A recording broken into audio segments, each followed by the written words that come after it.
very good evening to you. Thanks for joining us on NTV tonight, this Monday night. The highlights.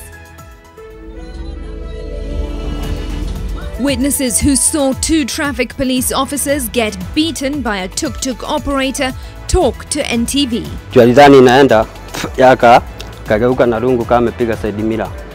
What really transpired leading to that physical battle in Nakuru? NHIF CEO Jeffrey Mwangi and Finance Director Wilbert Kurgat to spend another night behind bars. 3 Chinese nationals charged with bribing police officers in SGR ticket fraud investigation. Transport Ministry announces new rules on speed governors, and all PSVs must comply within 3 months.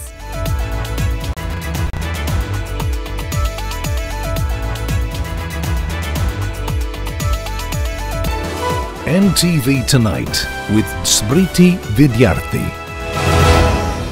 And tonight, our sign language interpreter is David Agondoa. Now, tuk-tuk operators in Nakuru have decried the inhumane way that traffic officers handle them on the road. Well, this following a video that went viral of one of them in a violent exchange with police officers. They've expressed their frustration with police harassment that they say prevents them from operating their businesses. NTV's Charity Mwangi has those details. A tuk-tuk rider taking on 2 traffic police officers and getting the better of them in Nakuru has raised questions on what really transpired, leading to such a violent confrontation.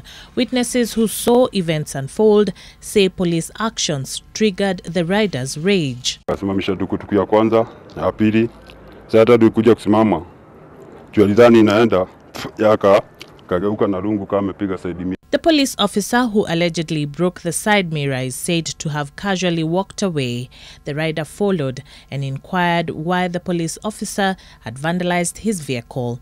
Witnesses say the police officer insulted him, upon which the gloves came off. Kaile kwa kimbiza kona tena amemvunjia windscreen screen ya mbele. Akashuka sasa ndio alichukua mawe kaanza kuwapi. Kapiga mmoja ya kichwa, mmoja akapotea kaenda huko kwa barabara. Mwingine tena akabaki na sasa ndio alikuwa anampigia chini. The tuk-tuk rider says he had just dropped off passengers in Free Area Nakuru and was headed back to town when the police officers stopped him. He had 3 passengers on board and the officers were stopping other tuk-tuks that were in front of him. He claims they were collecting bribes. Afande tu Kenya anafanya huo mrefu mblaon Kenya anafanya tu ni kuitisha raises na anachukua pesa yenye iko ndani na anakuachilia unaenda. The second one hivyo. They did not wait for him to stop, despite the fact that he was trying to get to the other side of the road and one of them broke his side mirror. Mimi nilikasirika na askari manake wamenikosea, wameangusha windscreen yangu, side mirror wameangusha. Hawataki kukusikiza, ndio wako kazi na mimi pia niko kazi. Hawezi niheshimu mimi kama mwenye wanachunga. Road users, more so border operators, have in the recent past raised concerns about police harassment during operations to enforce Michuki rules. The hostility between the police and the riders, especially in Nakuru, has been simmering. In January 2011, a police operation provided a public spectacle that went on for over 7 minutes. The social media video that became an instant sensation began with the officer completely subdued by the civilians in the vehicle. At some point, the driver and the officer were seen to exchange blows. The violence escalated with the traffic officer reaching for his handcuffs to use as a weapon and the driver going for rocks that seemed more effective. The public seemed to already have a favorite as they defended the civilian in this modern-day David versus Goliath duo. Fast forward to October 23, 2018, a teachers' protest revealed yet another form of aggression towards law enforcers, with one of the protesters sneaking up behind an officer and attacking him with a stick. Charity Mwangi, NTV. Well, I'd be interested to know what you have to say about that. Do tweet me at Smriti Vidyarthi and also at NTV Kenya. Well, after that report, here's another brief story about an ill-mannered police officer. The police driver carrying 2 passengers in a lorry this evening hit a Nation Media Group vehicle carrying reporters from an assignment and asked them to report the incident wherever they wished and immediately drove off. Now, the 3:30 p.m. incident along Cardinal Otunga Street opposite the Holy Family Basilica saw the police officer driving a police lorry, registration number GKB 509R, disregard traffic rules to beat the heavy traffic jam. Well, he tried to have the truck straddle 2 lanes and hit the vehicle. He then briefly stopped the lorry, asked the reporters on the ground whether they had taken enough photos of him and drove off. Well, the driver of the Nation Media Isuzu D-Max pickup registration KCB 203P reported the incident at the Nairobi Area Traffic Division under OB 10/26/11/2018. Damage was caused on the rear right light, which also broke, and police have confirmed an investigation into the case as the face of the officer is clearly seen and a run of the number plate has shown where the police lorry is assigned.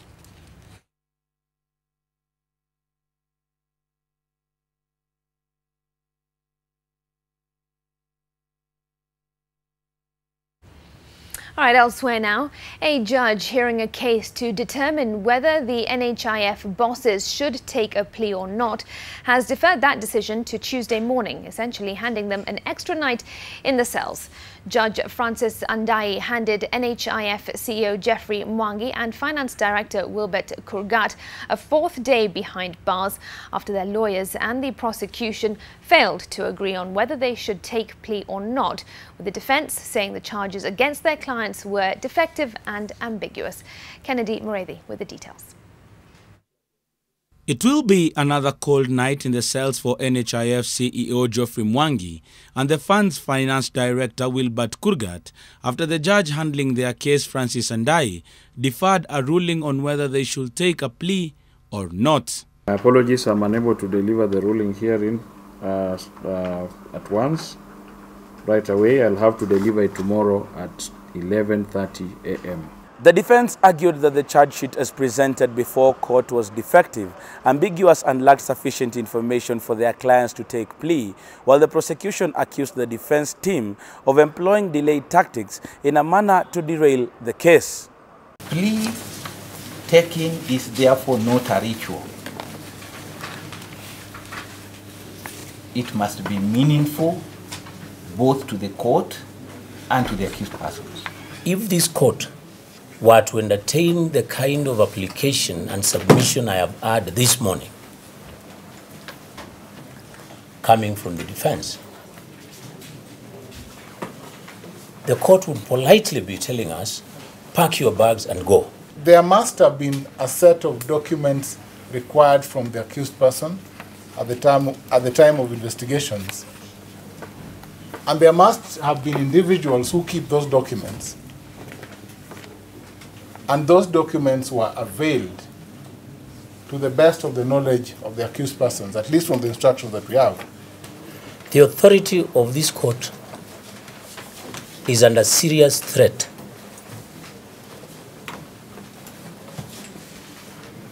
When its orders are disobeyed or obeyed whimsically.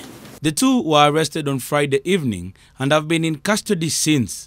They are accused of conspiring to defeat justice and disobedience of lawful order. Other officers at NHIF under probe include Nicodemus Odongo, who is the Director Strategy, Planning and Marketing, Dina Kirwa, who is the Director Corporate Services, and Gibson Kamau, who is the Head of Registration, Compliance and Operations. Others being sought are Abdul Galgalo of Munishram International Business Systems, Hannah Mureithi, Grace Kimani, Naomi Aluoch, Gilbert Osoro and Kim Luon Chesaina. Kennedy Mureithi, NTV. All right, to another of our top stories. 3 Chinese nationals who are also senior employees of the China Road and Bridge Corporation that operates the standard gauge railway pleaded not guilty to the offence of giving a bribe to the police at the Mombasa court. The trio, who are accused of attempting to interfere with ongoing investigations into the alleged multi-million shilling Madaraka Express ticket fraud, will remain in police custody until Friday, when their bail application ruling will be made. NTV's Seth Olale with the latest update on the SGR scam. The 3 suspects arrive at the Mombasa court shortly after noon under heavy security. They were held at the basement cells until around 2 p.m. when the case commenced before Mombasa Chief Magistrate Julius Nangea.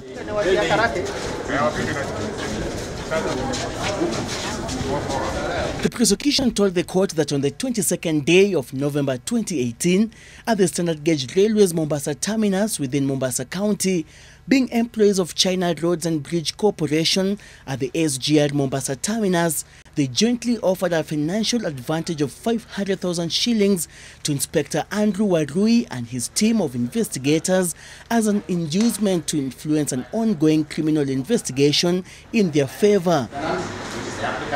However, Li Zhen, Li Xiao and Sun Xin, the senior employees of the China Road and Bridge Corporation that operates the standard gauge railway at the Miritini terminus in Mombasa, pleaded not guilty to the offence of giving a bribe, contrary to Section 5 as read with Section 18 of the Bribery Act number 47 of 2016. The trio faced another count of offering 200,000 shillings to Inspector Andrew Warui, with Li Xiao facing a similar offence in the 3rd count. The suspects, through their lawyer Nelson Sitonik, requested to be released on bond pending the hearing of the case, but the prosecution, through Ranson Ngonga and Jami Yamina, objected to their bail application, saying they were flight risks. Chief Magistrate Julius Nangea ordered the accused remanded at Port Police Station in Mombasa until Friday, November 30th, when he will deliver a ruling on their bail application. Meanwhile, the Chinese embassy in Kenya, which sent its officers to check on the 3, issued a statement requesting the Kenyan authorities to protect the legal rights of its citizens. The Directorate of Criminal Investigation is investigating suspected multi-million shilling ticket fraud on the Mombasa-Nairobi Madaraka Express that involves the operator taking away a significant portion of revenue from each trip through refunding passengers that had already boarded the train, leading to an estimated loss of at least 1 million shillings per day.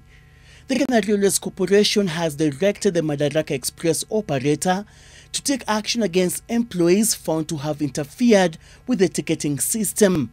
Seth Olale, NTV. The Blue Economy Conference got underway in Nairobi today, and of course no efforts were spared to market the country. But the style and method chosen by the county government of Nairobi to achieve this goal left some baffled. Now, get this.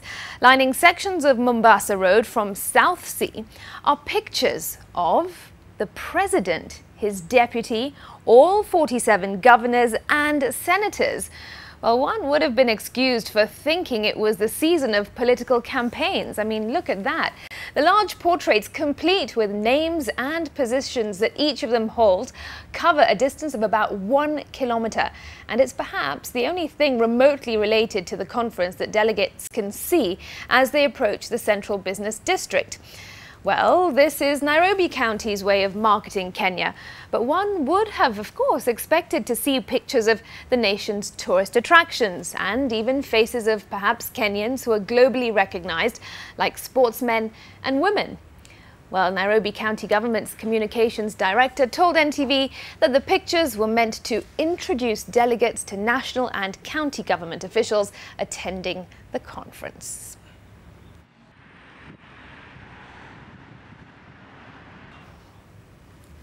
What do you say to that?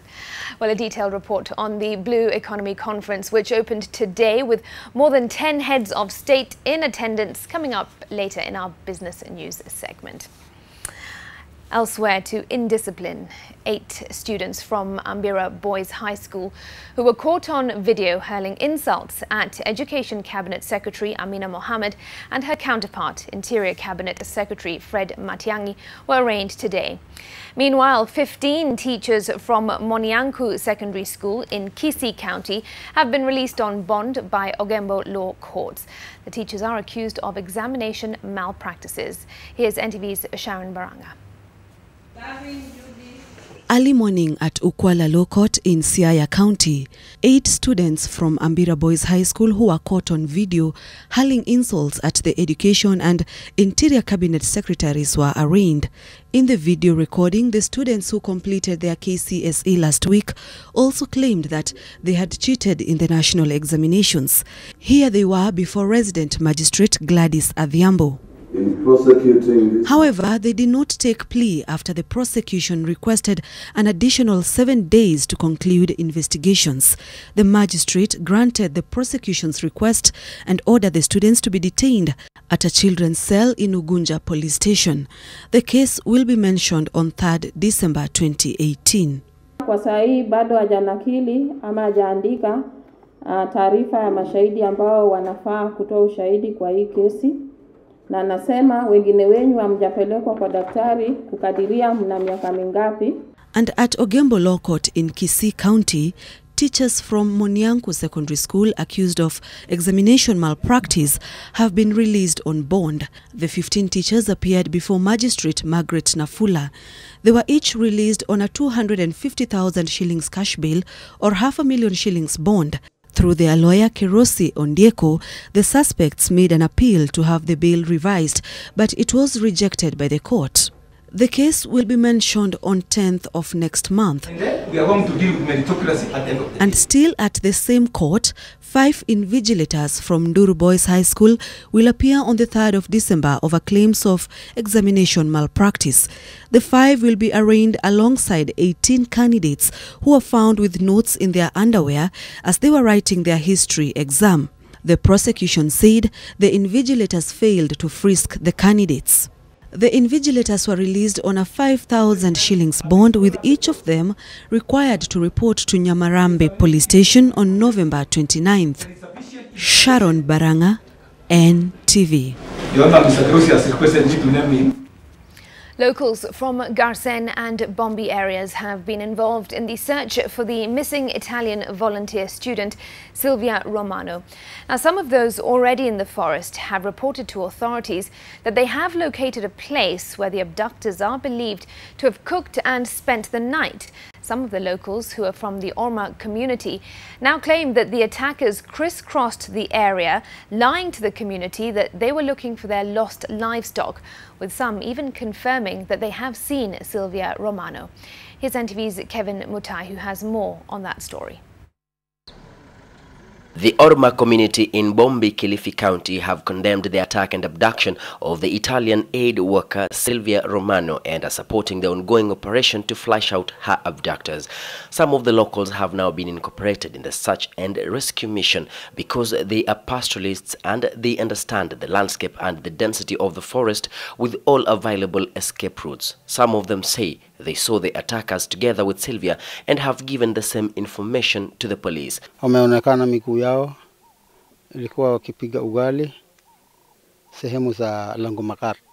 Security personnel, local leaders and elders held a meeting on Monday at Bombi village where they appealed to the community to cooperate with security agents conducting the operation. It's alleged that the abductors were first located at Mataloni, tens of kilometers from Chakama Trading Center. Locals say they were unaware of what was happening until they saw heavy presence of police officers on the ground, only then learning of Silvia's abduction.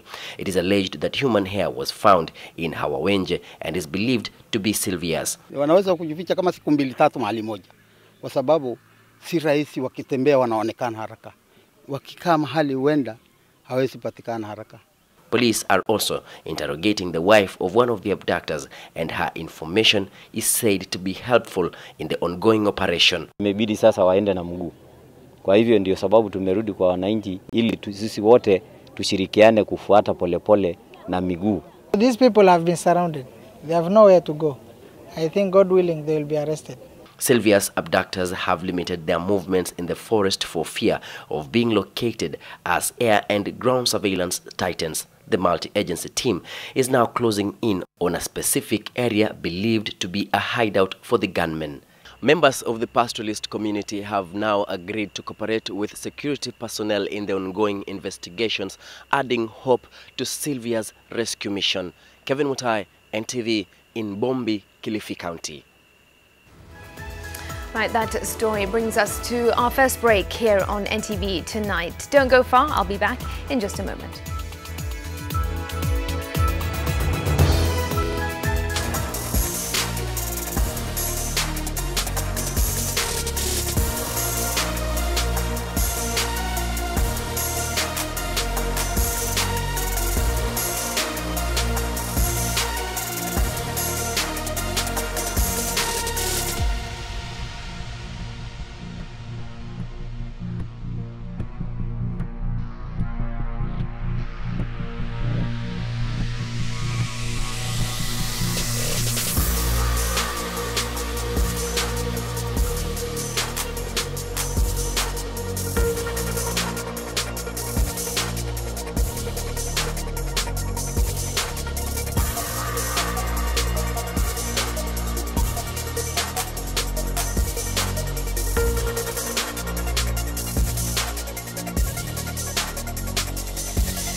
Back to NTV tonight.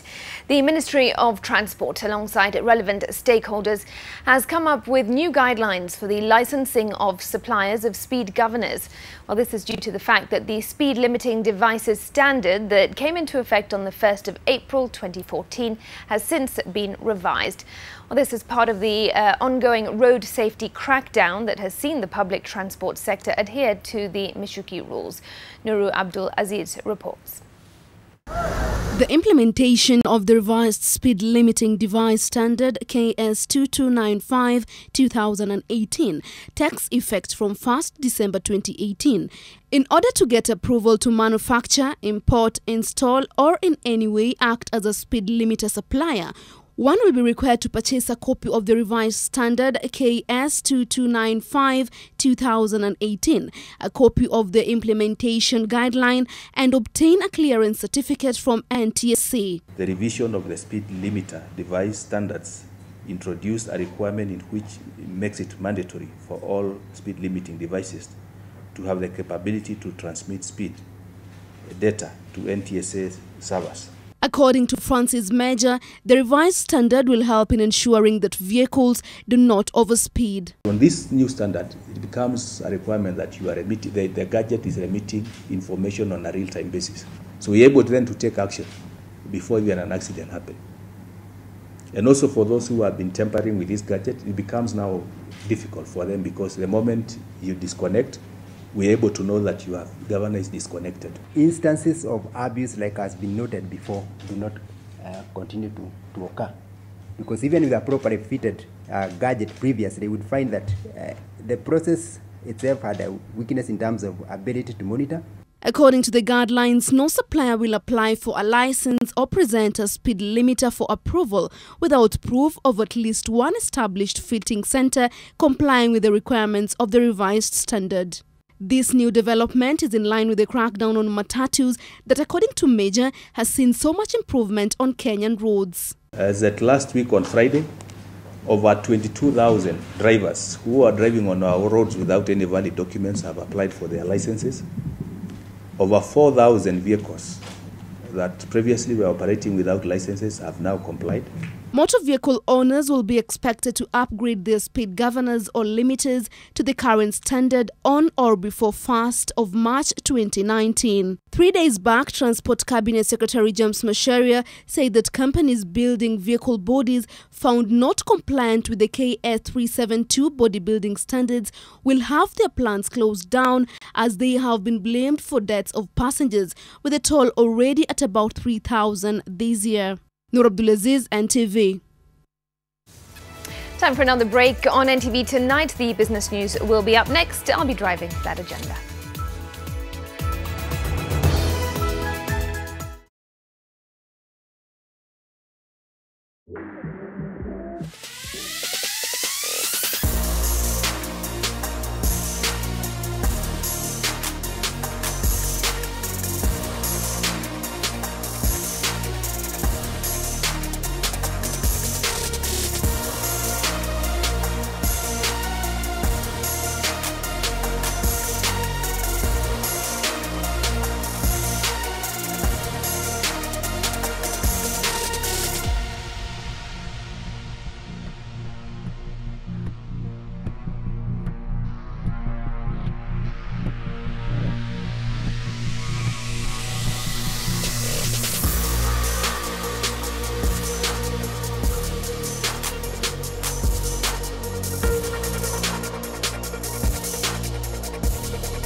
in association with Centum.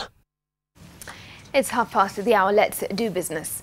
Poultry farmers in Migori are counting losses following the upsurge in the volume of imported eggs from Uganda that are sold for 8 shillings each, which is cheaper than their own retail price. The farmers are now complaining that the imports are pushing them out of business. Bernard Ojwang reports. Poultry farming was once a lucrative vocation, and it is for that reason that Isaac Mogeni, Sospita Okello and Conslaus Nyangoko invested heavily in it, targeting to make it big in the region through the supply of eggs. Imported eggs from Uganda that are cheaper have now prevented that rosy reality. Mayai yamesababisha hatufanyi kazi, hatuuzi, kwa sababu yanafika huku yakiwa na bei ndogo. Mteja akija kununua ya kwetu anasema mbona haya yana bei kubwa, haya yana bei ndogo. Ngoja nikanunua haya yenye bei ndogo. Wakati mayai ni yale yale. Mteja anakuambia hivyo. Kwa hiyo imetuia ngumu. Boda hii imechafuka mno. Boda hii ukiangalia marori yanayoshusha mayai, hata ukiwauliza wanatoa upande gani, hawatakwambia wametoa shambani, watakwambia tu wametoa Uganda. The 3 farmers keep 3,000 layers and collect about 2,500 eggs per day, which translate to more than 80 trays. However, for the past 6 months, they have been struggling to find a market for their produce. They blame their current predicament on the unregulated import of eggs from Uganda. Kama saa hii tuna kireti kama 700 na kitu, kufika kesho tutakuwa na kireti kama 1,140. Ukipeleka kila duka unaambiwa kuna mayai customer analeta, na zile gari zinazotoa Uganda huwa zinatoa mayai zinafika hapo usiku, wanapakua asubuhi. Kile ukienda asubuhi unaambiwa tumeshaletoa. Gharama ya kufuga kuku iko juu. Endapo mayai kama tray moja ingekuwa inauzwa shilingi 300, mkulima atapata faida. Faida iko. Lakini sasa ukitaka kuuza bidhaa zako mayai kwa shilingi 250, hautatoboa. They are now calling on the government to regulate the poultry imports to save the industry that supports thousands of farmers. Bernard Ojwang, NTV. Elsewhere, Centum investment will focus less on its development portfolio and more on real estate and marketable securities, since realizing returns from the development portfolio is a much more protracted process than had been anticipated. Well, that is the strategic direction that the group CEO James Moira announced on Monday morning during the company's half-year investor briefing. Here's Alex Mwangi with this exclusive report. For the 6-month period to end of September 2018, Centum investment realized a net profit surge of 27% to 2.1 billion shillings from 1.6 billion shillings at a similar period last year. Centum has 4 business units: private equity, real estate, marketable securities and development portfolio. Of those, Centum is unimpressed with the pace of performance of the development portfolio. These are largely operating companies, and the lesson for us that in almost all cases they have tended to take a lot longer, and the performance has not been as swift as we had expected it was going to be. So we want to focus less on that and more on our traditional private equity business, real estate and marketable securities. The company is now looking forward to shift gears from its 5-year 3.0 strategy, which was launched in March 2014. We expect we're going to close by March 2019 at around 70% of target from a return point of view. And on many of the other metrics, we have more or less met them.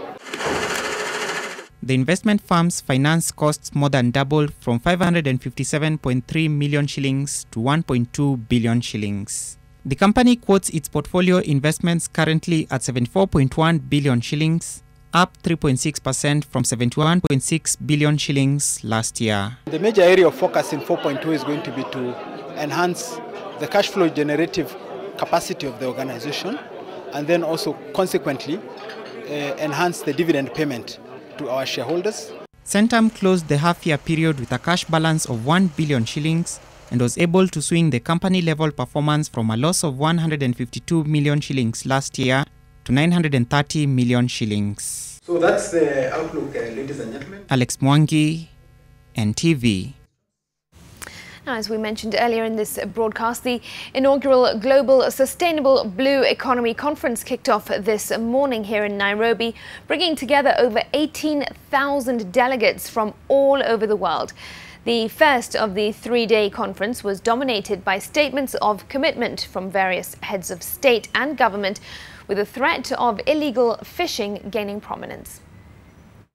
In its statement of commitment, the Kenyan government issued a stern warning to perpetrators of illegal and unregulated fishing. President Uhuru Kenyatta termed the practice as a significant drawback to the agriculture sector, a view that was echoed by other heads of state. We shall also aggressively combat illegal and unregulated as well as unreported fishing, and we have taken measures to enhance security and safety of our collective waters. In particular, Namibia is committed to develop and implement an integrated blue economy policy and marine spatial plan, enhance sustainable fisheries management, eradicate illegal, unreported and unregulated fishing. Away from state-led interventions, the private sector was called upon to play a more active role in promoting a sustainable blue economy through deployment of resources to supporting activities that better the livelihoods of those who depend on it. We work in partnership with the civil society. We work in partnership with others who have similar interests.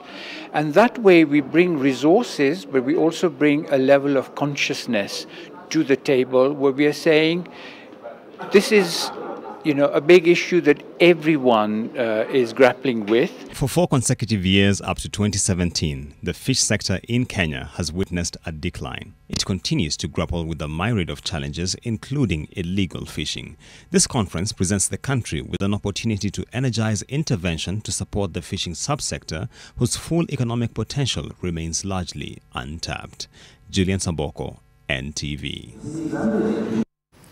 Well, still on the Blue Economy Conference, Justin Aniere, a Kenyan-Italian investor who owns a crab hatchery and outgrower farm in Chashale Island in Kilifi, has travelled all the way to Nairobi to join the delegation. Well, his intention? To show the world how crab farming can be a major economic generating business for the country. Lillian Chiari with more. 6 years ago, Anier bought some crabs for his personal consumption, expecting to get a lot of meat from them, only to be disappointed. He carried out research and began taking the water crabs, putting them in boxes and feeding them at least 20 times a day, fattening them up for the market. Then, Fisheries Department contacted me, and the FAO contacted me, and they asked if I would like to help Kenya get into crab farming. So of course, I said yes. At his farm, Anier has a recycling aqua system where he purifies seawater pumped from the Indian Ocean. The purified water is then used to raise crab larvae to get them to crablet stage. Anier sets up 6 tanks, each with a capacity of 5,000 litres, which all go through a process of cleaning, as one small bacteria can kill a whole batch of crablets. This setup I have here, I should be able to produce up to 6 million crablets a year, of which all these 6 million crablets will go to outgrow farmers. In one of the tank of purified water, he shows us one female crab which was carrying eggs. Anier said he expects her to hatch her eggs in 45 days, after which the process of producing crablets begins. As they grow, the crabs are fed with chopped up fish or snails to get them to crablet stage, a process which usually takes 18 days. Lillian Chiari, NTV Business. All right, crab farming brings us to our next break on NTV Tonight. We'll be back shortly.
Welcome back. Now, what does your handwriting say about you? Do you even think it points to anything about your personality? Graphology is a science through which one can reveal a lot about a person by how they form and space letters. On this week's My Job, Mel Miendo spent time with Israeli-born graphologist Moshe Neumann, who explains the intrigues of this rare profession.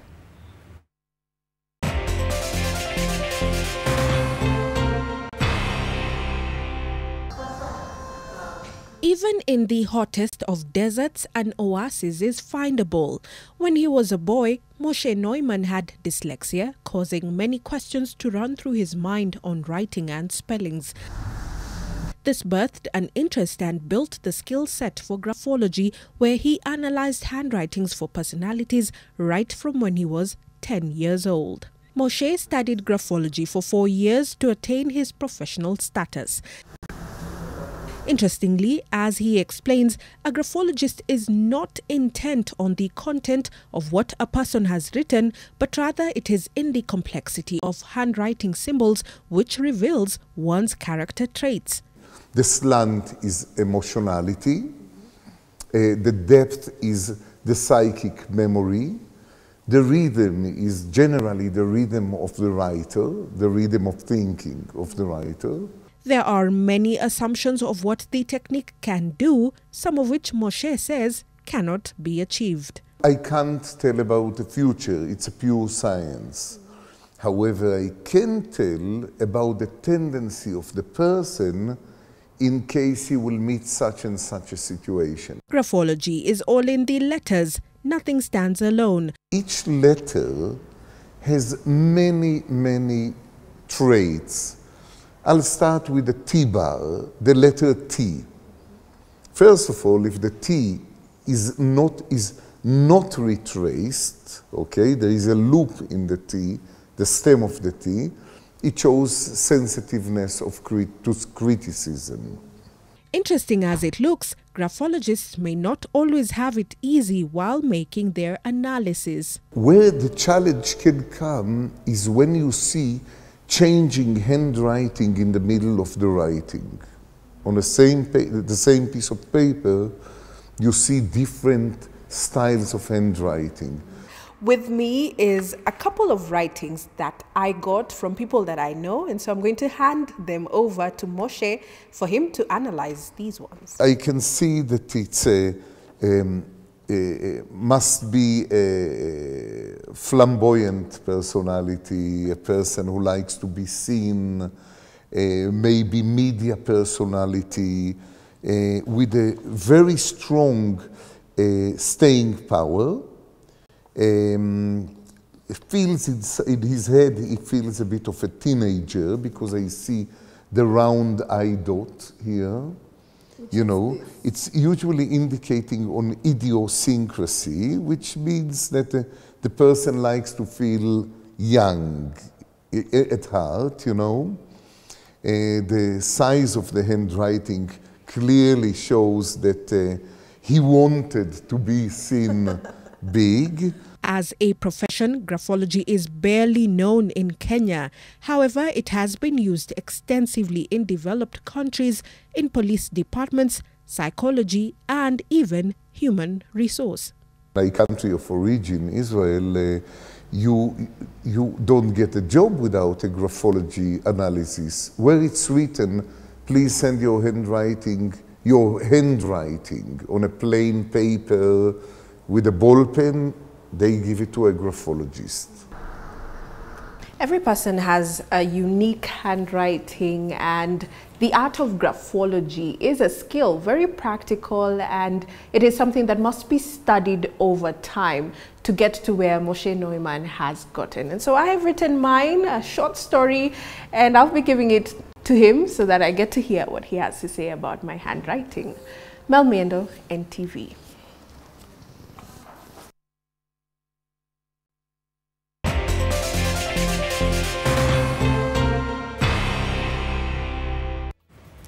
Well, Mel, we didn't get to hear what he has to say about your handwriting.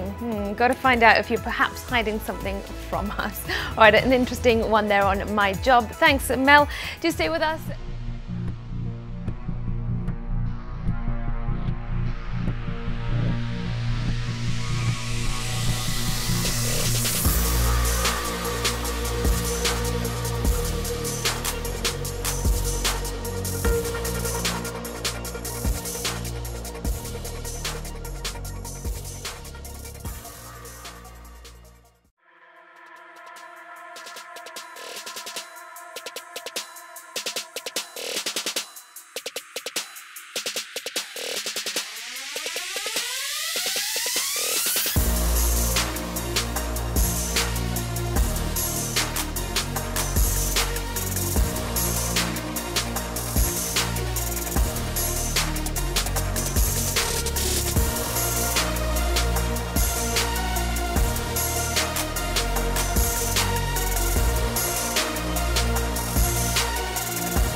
Right, before we get to the sports news, let's just bring you a story about a missing child and a family from Evambala village in Matungu constituency, that's in Kakamega County, is seeking justice after its newborn baby mysteriously disappeared from Matungu sub-county hospital moments after delivery. Well, the family is accusing the health facility of colluding with unknown people to sell the baby, but the hospital administration has refuted those claims, saying that the baby died just after being delivered. After carrying her pregnancy for 8 months and 14 days, Marcelina Akinyi was optimistic about having a second-born baby when she was taken to Matungu Sub-County Hospital after developing labor pains. 8 days after she was admitted at the health facility and successfully gave birth, her hopes have been crushed. According to Ms. Akinyi, she developed labor pains on November 19th at around 8 p.m. and was escorted to the sub-county hospital by her husband, Crispinas Banasa. She will later be informed that her child died. Her efforts to see the body of her dead child have been fruitless, something that has made her suspicious. Alafu wakaulizia mwili penye tulisikia mwili ati mtoto alikufa ako wapi? Daktari akasema si penye tuliweka mwili hatuoni. Ikabaki tu hivyo. Mimi nikataka kama amekufa anipatie niende nizike. Sasa waliangalia wakupata mtoto mwenye anasema. But controversy began when the hospital informed her husband that it was a stillbirth and that the fetus had disappeared. Wadaktari wanafaa washikwe waseme vizuri penye mtoto kama alikuwa mzima, kama alikuwa amekufa, kama ni ukora, washikwe waeleze vile ilikuwa. Matungu Sub-County Hospital Medical Officer of Health, Jaira Samunga, says the fetus had died and skin softened and even disintegrated because of prolonged exposure to amniotic fluid. But Ms. Akinyi claimed that she was not shown her baby and the hospital did not disclose further information about her child's body. Sasa vile daktari alikuwa amesema ati mtoto amekufa, so angenipatia niende nizike. Zakis Masame, NTV, Kakamega. Niaje, want to invest in a biashara that will take your hustle to the next level?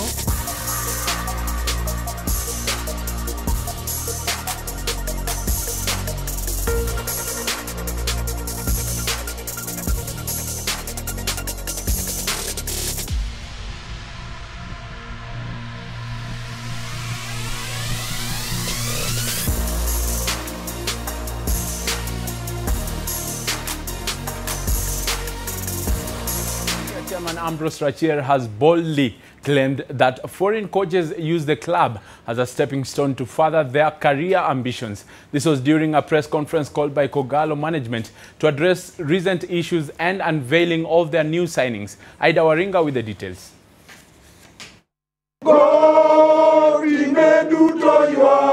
Gor Mahia has received over 50 applications from both foreign and local coaches for the position of head coach, according to club chairman Ambrose Rachier. Rachier, who produced Dylan Kerr's resignation letter, was quick to defend Gor's stance over alleged reports that Kerr was fired by the club. You are the best. Forever Green Army, Sirkal, Dylan Kerr, sent from my iPad. That is what Dylan Kerr wrote to me, and those are his words. And there is no mention about bathing in the swimming pool and about all those other things. Rachier also confirmed that the club will have a new coach before the CAF Champions League preliminary round return leg against Malawi's Nyasa Big Bullets slated for December 5th.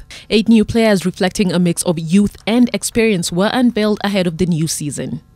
Ugandan duo of Shafiq Batambuze and Erisa Sekisambu headlined the lineup that also has 2016 league MVP Kenneth Muguna, who re-signed for Gor after a brief stint in Albania. Others unveiled are defender Pascal Ogweno from Kariobangi Sharks, striker Eric Ombija from Gor Mahia Youth, central midfielder Castro Ogendo, left-back Jeffrey Ochieng from Western Stima, and striker Nicholas Kipkirui from Zoo Kericho.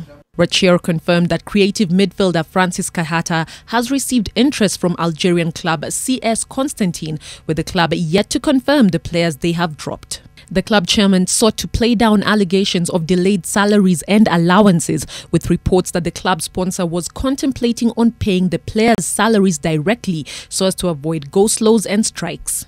I doubt whether that is what they want to do. That's what I'm saying. And I'm saying I doubt the veracity of that report, because I expect them to come and tell me first, and then it becomes news that I have been told, and we look at it. Gor's immediate focus is their CAF Champions League preliminary round match against Malawi's Nyasa Big Bullets on Wednesday at 7 p.m. Ida Waringa, NTV, Nairobi. And Kariobangi Sharks will be without last season's KPL most valuable player Eric Kapaito in their CAF Confederation Cup tie against Djibouti's Arta Sola at the Kasarani Stadium on Tuesday. Kapaito, who is out with a calf injury, joins skipper Eric Juma, who is recovering from a minor surgery. Despite the late withdrawals, Sharks tactician William Muluya exuded confidence of posting positive results against fellow debutants in the 4 p.m. kickoff. Both teams had a feel of the stadium this afternoon, and the return leg will be played in a week's time in Djibouti, with the winner taking on Ghanaian giants Asante Kotoko, who were handed a bye to the first round.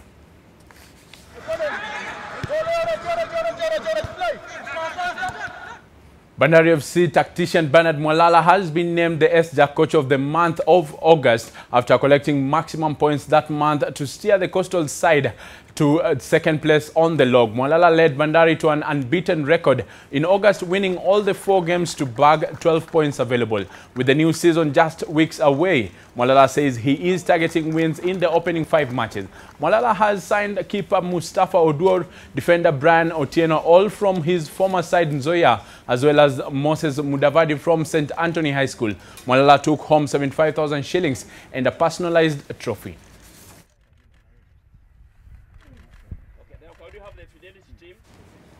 Kenya will now have a reduced number of international referees and assistants after the experienced FIFA referees failed to pass the mandatory physical endurance test PET sponsored by World Football Governing Body FIFA held in Eldoret under Zimbabwean instructor Felix Tangawarima. This is a big blow as this now leaves only one Anthony Aguayo, who passed the physical and medical test, a chance to officiate in the forthcoming CAF competitions, with those who failed having their names changed in the lineup matches. 33 FIFA accredited referees from all over the country were undergoing a 1-week refresher course in Eldoret to familiarize themselves with the new rules and regulations governing the games.